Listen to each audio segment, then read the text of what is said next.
บัดนี้ฟังนำบทสรคำก่อนอัวเจียมเป็นสาวงามยอดเยี่ยมเกินเท่าเผ่าพันร่วมเข้มนั่นแหละเกิดอยู่เมืองกายพญาศรีทรงทำแม่เทวีไทยแต่ว่าภูวมไทยถัดเวลานะคะโลดสวยยังแต่ว่าแชมลายังหน่อยอ่อนเยาว์เดี๋ยวนี้นั่งล่วงเขา18 ขวบปีปลายมีผู้ชายหบหมากต่างเมืองเหลือลุ่นนั่งระบโซนใจสำนำใส่พ่อหน่อยไปตะคอยท่าสวมท่าสุขลูกเจ้าผู้งามท่านักเกิดอยู่กับเมืองใหญ่กาสีมีเด้อพี่ดาพญาเทียมทรงแม่กาสีสอนพาวิดรสุนสินคือนางวัวขามรณาขาดจิลาบาเท่านางเมากูรู้พักพี่เจ้าเที่ยวทองทันถือวันเลิงในตาเที่ยวหาแรงเสาเสียวนางสอนสิจะไปสมถูกพี่ผู้รู้ฮักอัวหวานอายอ่อนหวาน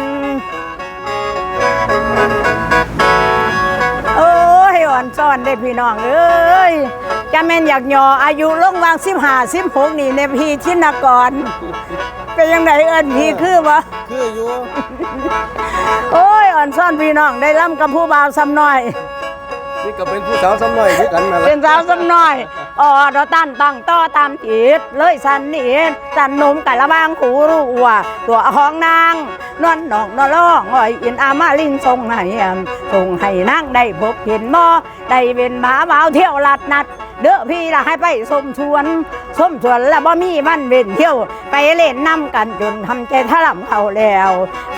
คันแหวลันถึงสองหัวใจสับจึงในรถความรักทั้ง3 บานลงหักคักเดียวโดยแท้บ่มีแวนเลิกอื่นหาชมคนอื่นละสิยืนดุนอย่างนั้นอยู่อย่างบางรวมหอมหออุดห่วงเฮาหอมที่กระดานงาบูสบามบ้านใครเปิดทางเคยทางป่ารุดนางท่านอัวเอาผมบอกแม่กูรู้เที่ยวมาแม่บ่ให้แม่อัวห่วงหมดประมาณได้4 เดือนเที่ยวมาหาว่าเย็นลิ้นเลี้ยงปานฝูนแมวทำโมนำค่อยลักจอบกินปลาปีงบ่คนิ่งหลังหน้าท้องลาสัตว์เชื่อบ่เห็นกันแม่นลำปานได้1 ปีถือว่าความรักนี่เป็นสิ่งอมตะถือสัจจาจริงจังต่อกัน2 กำบ้ากำน้ำเกี่ยวน้ำจะบ่มีไผ่หูหอมเด้องะพี่ละสิหอมฮักไข่ดึงไปกะบ่ฟังยังเห่ายังหันกันเขาเยอะเฮ้ยเห่าตัวบ้านมา16 ปี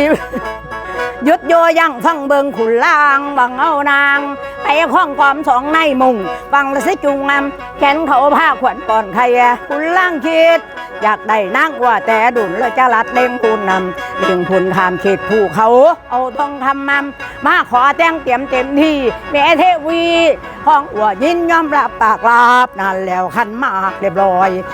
อยนางอัวบ่ย่อมนั่งละบ่พร้อมน้ำแม่พ่อแม่สิเด็ดเอาดาวอยู่เทิงไพ่ฟ้ามาความมันนะบ่ฟันเห็นนะเพราะไงแม่เทวีแกนไทยอ่อยแต่กะบ่สูนแม่กะบ่ให้เอา